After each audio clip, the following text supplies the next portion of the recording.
J'étais folle de lui. Eh bien oui, je parle fort parce que je suis heureux et j'ai envie de le crier.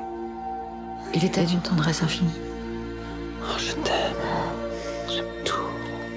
Moi aussi. C'est plus sage d'attendre un peu. À mon âge, moi j'ai plus envie d'être sage. Pourquoi pensez-vous que c'est important de donner ce type de film aux gens pour se réveiller de la façon domestique, la violence domestique? Est-ce que vous pensez qu'en regardant votre film, ils vont secouer quelque chose, bouger quelque chose, en sortir? Franchement, je ne sais pas. Je peux pas répondre à cette question, c'est trop en tout cas, moi, je me prétends pas être sauveuse de qui que ce soit. J'ai fait un film parce que ça me touche, c'est une histoire qui me touche. Donc ça part de quelque chose de très intime au départ. Et je pense qu'on ne peut faire des films que parce qu'on est honnête avec ce qu'on a envie de raconter et la façon dont on a envie de le faire. Maintenant, si ça aide des gens, j'en suis ravie, mais c'est pas la fonction première de mon film. Moi, j'ai voulu avant tout faire un film de cinéma, un thriller psychologique qui parle de ce sujet qui m'intéresse, mais pas forcément pour réparer tout le monde. Enfin, je sais pas comment dire, mais voilà. D'accord, merci. Et vous êtes préparé comment pour le rôle?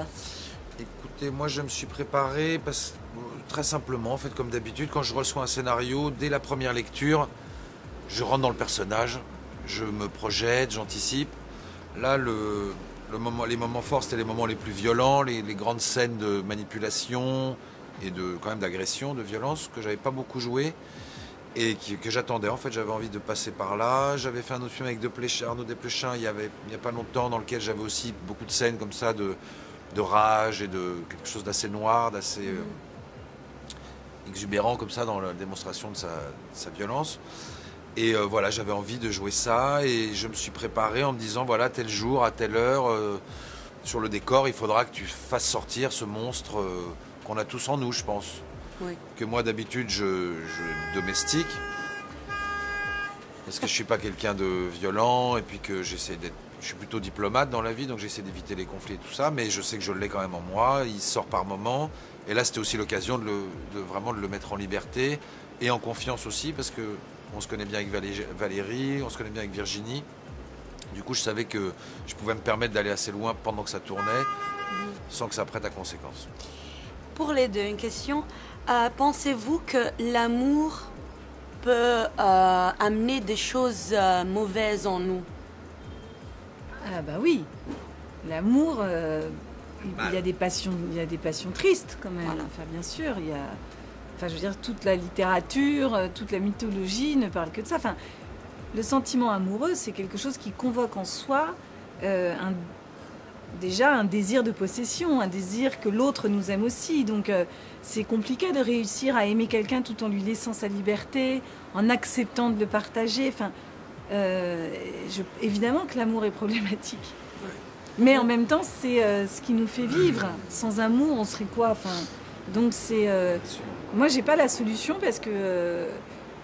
je peux pas parler de moi, mais... Non, on est tous là. Non, mais ce que je veux dire, c'est que c'est... Ce qui est difficile, c'est de trouver un équilibre entre des gens parce qu'il y a des gens qui sont peut-être faits pour être ensemble, mais il y a un déséquilibre qui se crée, par exemple dans la sexualité, où ça marche pas à ce niveau-là, ou alors ça marche pas parce qu'on a des tempéraments qui revendiquent trop de choses, qu'il n'y en a pas un qui prend sur lui. Donc ce qui est difficile, c'est de trouver un équilibre avec une personne où ça va à peu près bien sur tous les niveaux. Ou alors on traverse des périodes, mais on sait se pardonner, ou alors on sait se reprendre en main. Donc j'avoue que c'est encore un grand mystère pour moi. Bon, j'ai eu des longues histoires d'amour, moi, quand même. 10, 12 ans.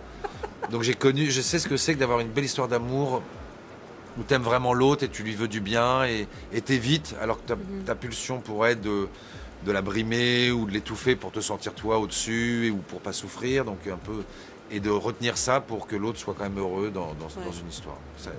J'y crois. On sait jamais, c'est la vie. C'est pas toujours la vie en rose, voilà. Non, ça voilà. Je te veux que pour moi. Greg s'est arrangé pour me rendre la vie impossible. Et vous suivez?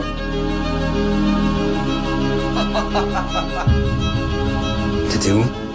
Je veux que tu tu répondes à la moindre de mes questions. T'étais où? Oh Blanche, je t'aime tellement. Je vous préviens, le chemin va être long. Vous devrez dire des choses qui vous font souffrir. C'est une guerre.